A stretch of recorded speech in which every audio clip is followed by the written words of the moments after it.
నెల్లూరులోని స్థానిక stone హౌస్పేట లక్ష్మీపురంలో auto డ్రైవర్ల సేవల పథకాన్ని మంత్రి ఆనం రామనారాయణ రెడ్డి జిల్లా కలెక్టర్ హిమాంశు శుక్లతో కలిసి ప్రారంభించారు.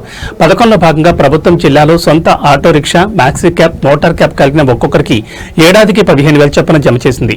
మొత్తం 17,406 మందికి దాదాపు 26.10 కోట్ల రూపాయల విలువైన మెగా చెక్ను మంత్రి ఆనం లబ్ధిదారులకు అందించారు. ఈ కార్యక్రమంలో ఆటో డ్రైవర్లు పెద్ద ఎత్తున పాల్గొన్నారు.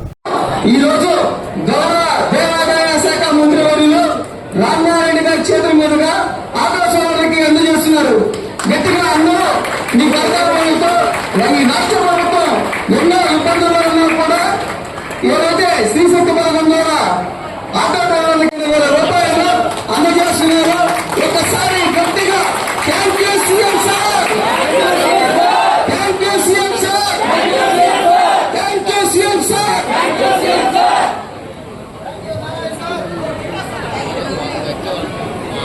పండుగ వాతావరణం ఆటో కార్మికులు, రాష్ట్ర ప్రభుత్వం, ప్రజాప్రతినిధులు, జిల్లా అధికార యంత్రాంగం, కలెక్టర్ల నాయకత్వంలో సమిష్టిగా ఇవాళ ఒక మంచి వాతావరణంలో ఒక పండుగని కార్మిక దినోత్సవం మేము చేసుకుంటున్నట్టు సంతోషంగా వాళ్ళందరూ ఉన్నారు. దాదాపు 2,91,000 కుటుంబాలకి 15,000 రూపాయల లెక్కన 435 కోట్ల రూపాయలు వాళ్ళ అకౌంట్లోకి జమ చేసినటువంటి ప్రభుత్వం నేడు ఎన్డీఏ కూటమి ప్రభుత్వం, ముఖ్యమంత్రి చంద్రబాబు నాయుడు గారి నాయకత్వంలో. కాబట్టి ఇవాళ కార్మికులకి అత్యంత మేలు చేసేటువంటి ప్రభుత్వం వాళ్ళ ఈ కూటమి ప్రభుత్వం అని చెప్పి చెప్పక తప్పదు. మేము హామీలు ఇచ్చిన ఎన్నికల నోటిఫికేషన్లు ఏదైతే చెప్పామో ఆ ప్రణాళికలో అన్నీ కూడా ఇవాళ నెరవేరుస్తూ మేము ఒక్కొక్క అడుగు ముందుకు వేసుకుంటాం. ఇంకా 1-2 మిగిలి ఉన్నాయి. వాటన్నిటిని కూడా రాబోయేటువంటి కొద్ది రోజుల్లో ఆర్థిక వనరులను సరిచేసుకుని వాటిని కూడా పూర్తి చేసే దిశలో ఇవాళ ఈ ప్రభుత్వం పనిచేస్తుంది. కాబట్టి మీ అందరి యొక్క సహకారం, మీ ద్వారా నేను ప్రజలందరినీ కూడా కోరేది, అన్ని హామీలు నెరవేర్చే ప్రభుత్వం ఏదైనా ఉందంటే అది నేటి ఎన్డీఏ ప్రభుత్వం.